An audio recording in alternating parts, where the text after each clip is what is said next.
નમસ્કાર દર્શકો, તમારા ન્યૂઝ ચેનલમાં આપનું સ્વાગત છે।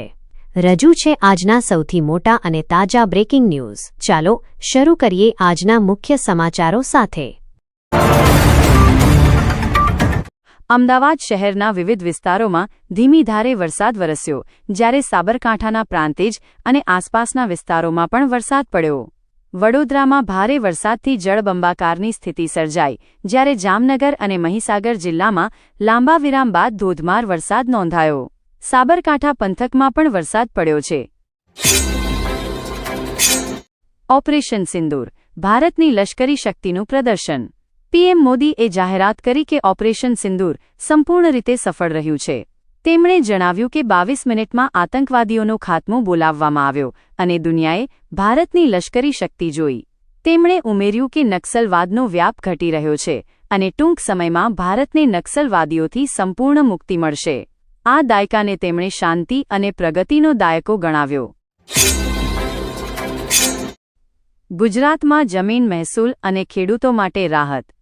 ગ્રામીણ મિલકત ધારકોને મફત સનદ। મુખ્યમંત્રી ભૂપેન્દ્ર પટેલ એ ગ્રામીણ મિલકત ધારકોને 200 રૂપિયાની સર્વે ફી લઈને આપવામાં આવતી સનદ હવે નિઃશુલ્ક આપવાનો નિર્ણય કર્યો છે।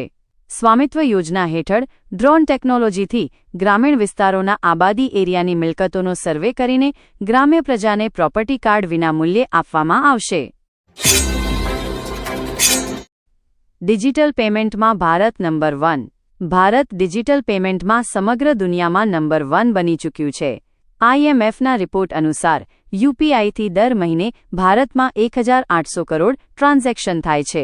ભારતમાં થતા કુલ નાણાકીય વ્યવહારોમાંથી 85% પેમેન્ટ યુપીઆઈ સિસ્ટમથી થઈ રહ્યું છે।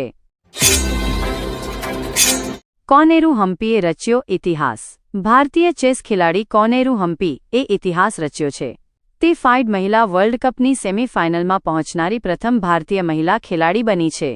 તેણે ક્વાર્ટર ફાઇનલમાં ચીની ગ્રાન્ડમાસ્ટર સોંગ યુક્સીદને 1.5 થી 0.5 પોઈન્ટથી હરાવીને આ સિદ્ધિ હાંસલ કરી।